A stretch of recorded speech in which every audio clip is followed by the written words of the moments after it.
I agree with what you're saying. I agree with what you're saying. Stop agreeing with yourself. Stop agreeing with yourself.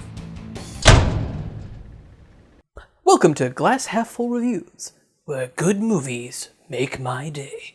Today, I will be reviewing Locke.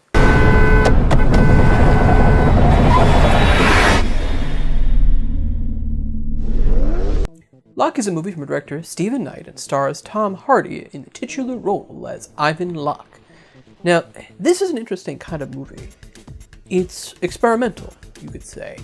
We basically see nobody other than Locke the entirety of the movie, and we almost entirely see him inside a car, although there are shots of the places that he's driving through as well.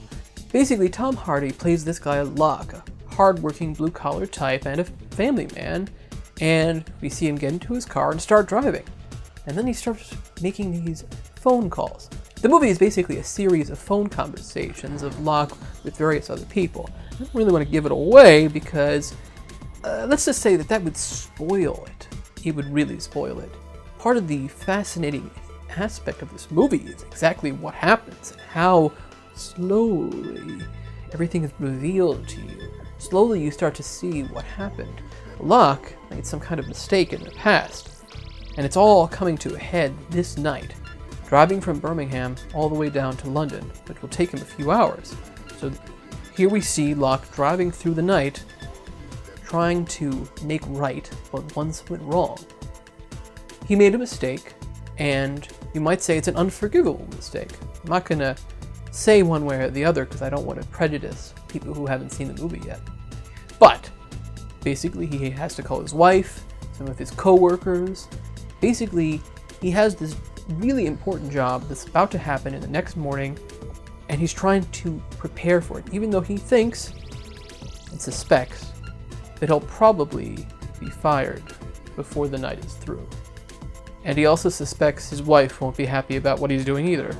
And essentially that's all true. But how it happens and why it happens, part of it is interesting in a way that is revelatory, in the way that you see things come out slowly but surely.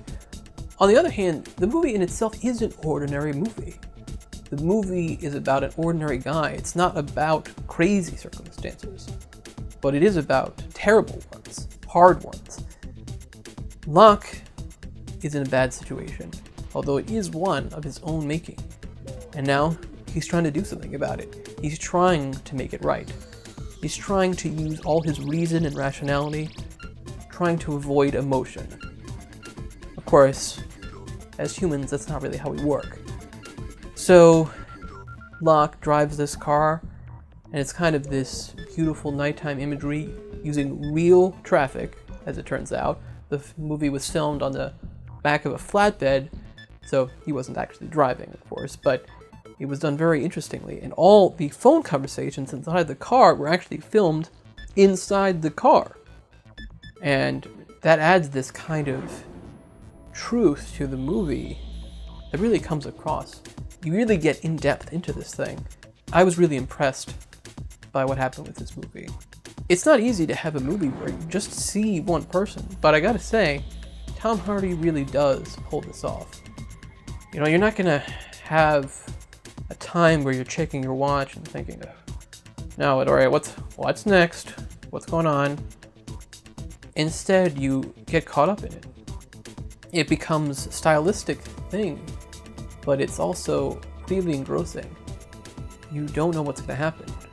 You're scared, but you wonder. You're rooting for this guy, but you also know that what he did was wrong. You know, it's a hard thing with experimental films. You don't really know what's going to happen and how it's going to come across. I've seen different types of things that played around with the structure and the visuals over the years, and they don't always work out. I think that in this case, it's an experiment that pays off. I was very impressed by what happened. All right, let's get into my 5-point breakdown. 5-point breakdown. All right, number one, the acting. Well, there's two sides to this, of course. There's the acting that we see from Tom Hardy, and then all the various phone conversations that we just hear. And This isn't to say we don't see anything. Of course, we see, Locke in these conversations, so we always see his side of it. But there's never a cutaway to see what's happening on the other side. We know a lot of times who's calling, but sometimes we don't. Sometimes it's just so much of a mystery. We don't know who's going to answer when he answers the phone. Tom Hardy, of course, tremendous in this role. I don't know how many actors could really pull off this kind of performance, being able to watch one person for an entire movie like this, and just that person. He has a kind of subtle way that he deals with this thing. He has a subtle way of showing this character the emotions that we know are there beneath the surface, but he's trying not to let anything actually overcome his reason. He's trying to approach morality from a rational perspective. But of course, morality is a spectrum. It's not just black and white. It's not so simple, especially in this case, when you've done something in the past. Perhaps you regret, but you can't change it. All the other sides of the phone conversations also work really well. You have some funny characters that he's dealing with, some co-workers who are maybe drunk at times, and he has some amusing conversations. He also has to deal with some sort of annoying people. Of course, has to deal with his wife, who becomes very emotional, rightly so, and I think it's done really well. I was really impressed by the acting in this movie. Okay, number 2. So the story is very simple in a lot of ways, but it's by design. As you start to see what happens, you can understand it. Instead of it being just about, okay, this is what happens, and this is what happens, and this is what happens, it's slowly showing us about this guy, this character, and what he's trying to do. And everything that happens are just roadblocks. And he might get past some, he might not get past others. The movie ends in a satisfactory way, at least for me. I don't wonder what happened after it. Although, for me, that's typical. I don't usually think about what happens after the end of movies. But in this case, I feel like the ending was what it had to be. Alright, now, as for how this movie looked, it's interesting driving through the night, passing through all these different places, but not really seeing anything. It's all night, so it's all dark. Well, you see signs, you see traffic, occasionally you see cops passing by.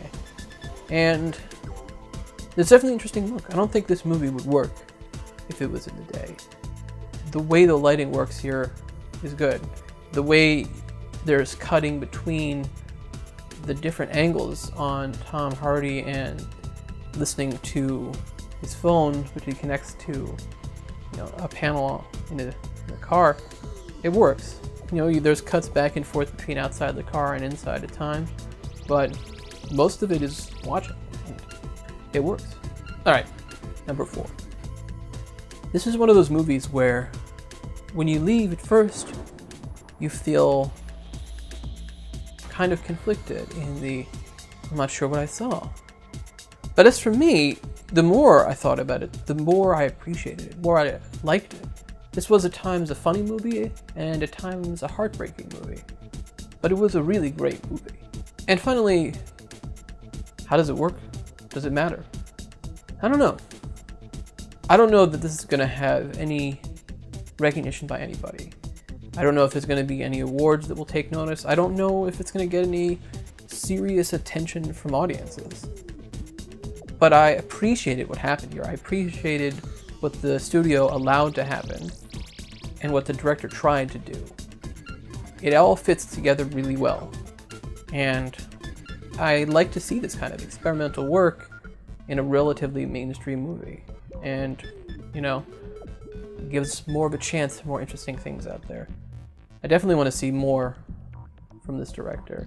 Of course, obviously, you want to see more from Tom Hardy that isn't terrible. Like that terrible movie, This Means War. Alright, so my final verdict. This movie